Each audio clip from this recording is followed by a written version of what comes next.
அடுத்து transmission lines அதை பற்றி பார்க்க போகிறோம். இது வந்து நம்ம டிரான்ஸ்மிஷன் அண்ட் டிஸ்ட்ரிபியூஷன்லேயே படிச்சிருப்போம். பட் இது எலக்ட்ரோ மேக்னெட்டிக் வேவ்ஸ் ரிலேட்டடாக வரதுனால நம்ம இந்த சப்ஜெக்டில் படிக்கிறோம்.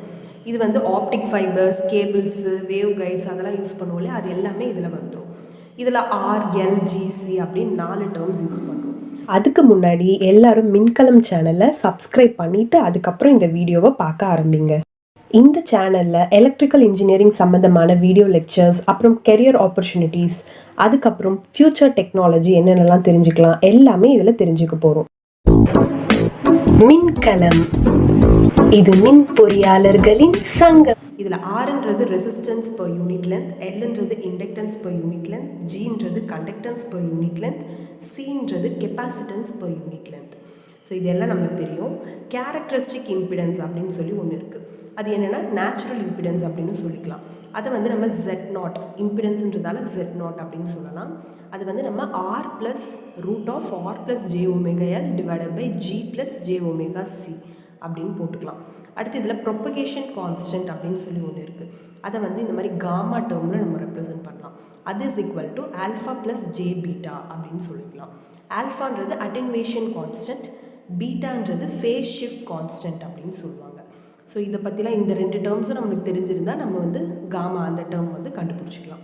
ஸோ அடுத்து இப்போ இன்புட் கரண்ட்டுக்கும் அவுட்புட் கரண்ட்டுக்கும் ஒரு ஃபேஸ் ஆங்கிளில் டிஃப்ரென்ஸ் இருக்கும் இல்லையா, அதை தான் நம்ம வந்து ஃபேஸ் ஷிஃப்ட் கான்ஸ்டன்ட் அப்படின்னு சொல்லுவோம். ஓகேவா, இன்புட் கரண்ட்டுக்கும் அவுட்புட் கரண்ட்டுக்கும்.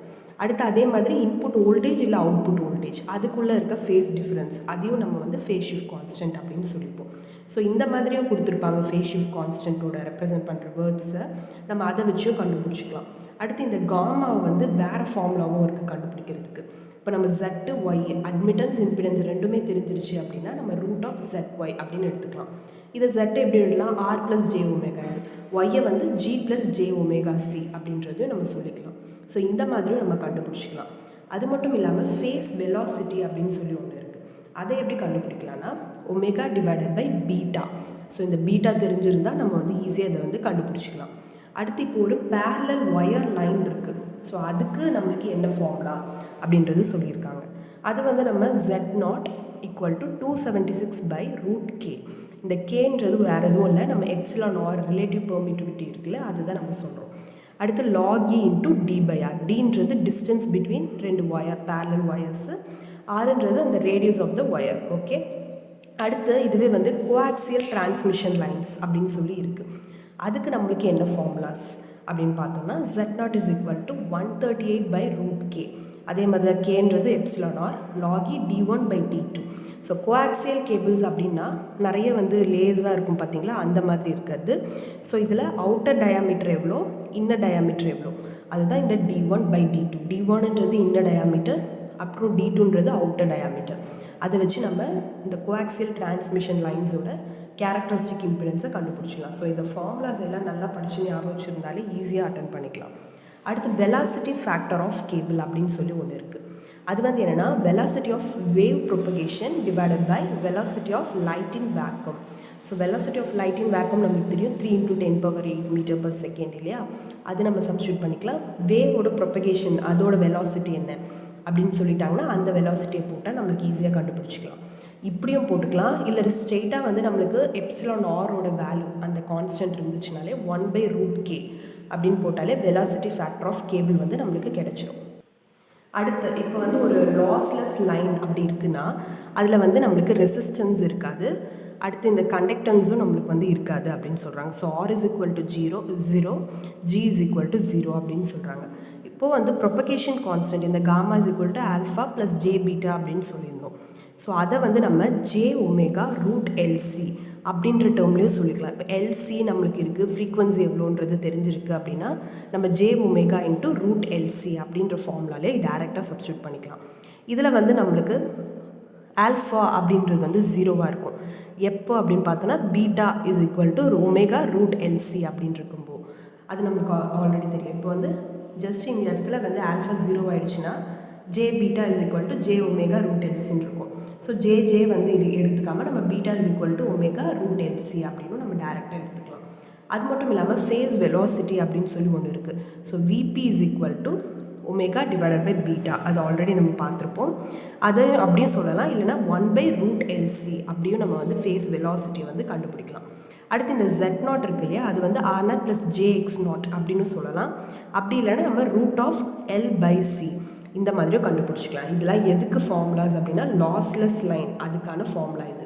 இதுவே டிஸ்டார்ஷன்லெஸ் லைன் அப்படின்னா நம்மளுக்கு என்ன ஃபார்முலா அப்படின்றத பார்ப்போம். இதில் வந்து அட்டென்யூவேஷன் கான்ஸ்டன்ட் ஆல்ஃபான்றது வந்து ஃப்ரீக்வன்சிக்கு இண்டிபெண்ட்டாக இருக்கும். ஃபேஸ் ஷிஃப்ட் கான்ஸ்டன்ட் பீட்டான்றது லீனியராக டிபெண்ட் ஆகிருக்கும் ஃப்ரீக்வன்சிக்கு. ஓகே, ஸோ அதை வந்து நம்ம வந்து gamma is equal to alpha plus j beta அப்படின்னு சொல்லுவோம். ஸோ இதை வந்து நம்ம R + jωL அது இல்லைனா வந்து R + jωC, அதாவது jωXC அப்படின்னு சொல்லிக்கலாம். ஸோ அதை வந்து நம்ம இந்த மாதிரி மாற்றி எழுதிடுவோம். இந்த இடத்துல வந்து நம்மளுக்கு ஜின்றதுக்கு பதில் RC/L அப்படின்னு சொல்லி வரும். அடுத்து இங்கே jωC அப்படின்னு போட்டுருவோம். ஜியோட வேல்யூ மட்டும் RC/L அப்படின்னு சொல்லி நம்மளுக்கு வரும். அடுத்து காமா வந்து நம்ம இதெல்லாம் வந்து சப்ஸ்டியூட் பண்ணி பார்த்துட்டோம் அப்படின்னா நம்மளுக்கு √C/L R + jωL அப்படின்னு சொல்லி கிடைச்சிடும்.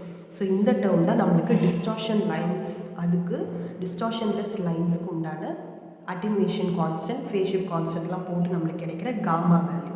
ஓகே, அடுத்து நம்ம வந்து ஃபேஸ் வெலாசிட்டி அப்படின்றது பார்க்க போகிறோம். இதில் வந்து நம்மளுக்கு ஆல்ஃபான்றது R√C/L அப்படின்றது எடுத்துக்கலாம். ஸோ இந்த டேர்ம் இன்ட்டு இந்த ரியல் டேர்மை வந்து நம்ம ஆல்ஃபான் எடுத்துப்போம்.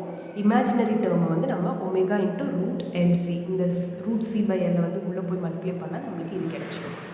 அடுத்து ஃபேஸ் வெலாசிட்டி அப்படின்றது என்னென்னா VP = ω/β அப்படின்னு சொல்லுவோம். அதை வந்து நம்ம 1/√LC அப்படின்னு சொல்லிக்கலாம். ஸோ இது வந்து ஃபேஸ் வெலாசிட்டி மோஸ்ட்லி எல்லா டேர்ம்ஸ்க்கும் சேமாக தான் இருக்கும்.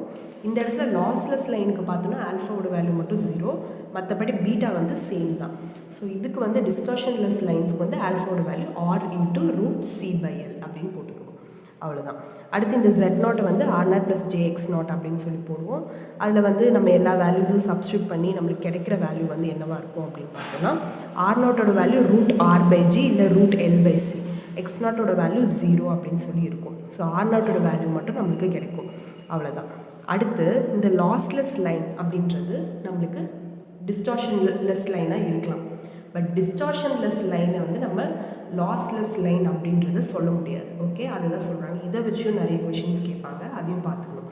அடுத்து Z input = Z0 into ZL + JZ0 tan βL divided by Z0 + JZL tan βL. இந்த மாதிரி ஃபார்முலாவும் நம்ம Z இன்புட் எவ்வளோ அப்படின்றத கண்டுபிடிக்கணும்னா இது அவுட்புட்டு. ஸோ அவுட்புட் இம்பிடன்ஸ் வச்சு நம்ம வந்து இன்புட் இம்பிடன்ஸை ஈஸியாக கண்டுபிடிச்சிக்கலாம். ஸோ இந்த வேல்யூஸ்லாம் இருந்துச்சுன்னா அடுத்து நம்ம சர்க்யூட்லேயே open circuited line, short circuited line, quarter wave line அப்படின்னு சொல்லி 3 இருக்குது. ஸோ ஓப்பன் சர்க்யூட்டட் லைன் அப்படின்னா இன்புட் இம்பிடன்ஸ் வந்து நம்மளுக்கு இன்ஃபைனட்டாக இருக்கும். ஸோ இன்ஃபைனட்டாக இருக்கும்போது நம்ம எப்படி நம்ம யூஸ் பண்ணிக்கலாம்னா Z input = -jZ0 cot βL அப்படின்றது தான் இந்த ஓப்பன் சர்க்யூட்டட் லைனோட ஃபார்முலா. இதுவே ஷார்ட் சர்க்யூட்டட் லைன்னா ZL வந்து 0வாக இருக்கும். லோட் இம்பிடன்ஸ் இருக்கு இல்லையா, அது வந்து 0வாக இருக்கும். அப்போ நம்மளுக்கு வந்து இந்த மைனஸ் டேர்ம் வராமல் Z input = jZ0 tan βL அப்படின்றது தான் இதோட ஃபார்முலா. அடுத்து குவார்ட்டர் வேவ் லைன் அப்படின்னு சொல்லியிருக்கு இல்லையா, அதில் எல்லோட வேல்யூ நம்ம λ/4 அப்படின்னு எடுத்துப்போம். ஸோ Z input வந்து எதுவாக இருக்கும், எதுக்கு ஈக்குவலாக இருக்கும்னா Z0² / ZL அதுக்கு ஈக்குவலாக இருக்கும்.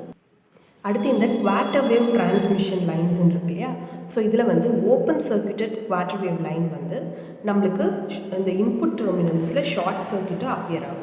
இதுவே short circuited quarter wave lines அப்படின்னா ஓப்பன் சர்க்யூட்டாக அது அப்பியர் ஆகும். இதெல்லாம் வந்து சும்மா ஜஸ்ட் கேட்குறதுக்கான சான்சஸ் இருக்குது, அதனால் படித்து வச்சுக்கேன். அடுத்து ஆஃப் வேவ் டிரான்ஸ்மிஷன் லைன்ஸ் அப்படின்றது வந்து L = λ/2 அப்படின்னு நம்ம எடுத்துக்கலாம். அதுக்கு வந்து Z input = ZL. So load இம்பிடன்ஸும் இன்புட் இம்பிடன்ஸும் சேமாக மாறிடும். ஸோ இது வந்து மேட்ச்டு லோட் அப்படின்றது, matched load, short circuit line, open circuit line அப்படின்னு 3 இருக்குது. அதில் மேட்ச்டு லோட் வந்து ZL = Z0. அப்போ இந்த ரிஃப்ளெக்ஷன் கோஎஃபிஷியன்ட் 0வாக இருக்கும். எஸ்ன்ற டேர்ம் வந்து 1ஆக இருக்கும். இந்த எஸ்ன்ற டேர்ம் வந்து வேறு எதுவும் இல்லை, நம்ம டவுன்னு சொல்லிட்டு முன்னாடி படித்தோம் இல்லையா. ஸோ ரிஃப்ளெக்ஷன் கோஎஃபிஷியன்ட் = τ - 1ன்னு சொல்லிட்டு, ஸோ அந்த டவுன்றது டிரான்ஸ்மிஷன் கோஎஃபிஷியன்ட். ஸோ டிரான்ஸ்மிஷன் கோஎஃபிஷியன்ட்டை தான் நம்ம எஸ்ன்னு சொல்கிறோம். So S = 1.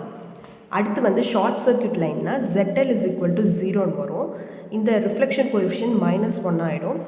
டவ்வோட வேல்யூ வந்து இன்ஃபைனட் அப்படின்னு மாறிடும். ஸோ இன்ஃபைனட்டாக ஆகிடுச்சு அப்படின்னா அப்போ கரண்ட் வந்து மேக்ஸிமமாக இருக்கும், வோல்டேஜ் வந்து 0ல் இருக்கும் அப்படின்றதே சொல்கிறாங்க.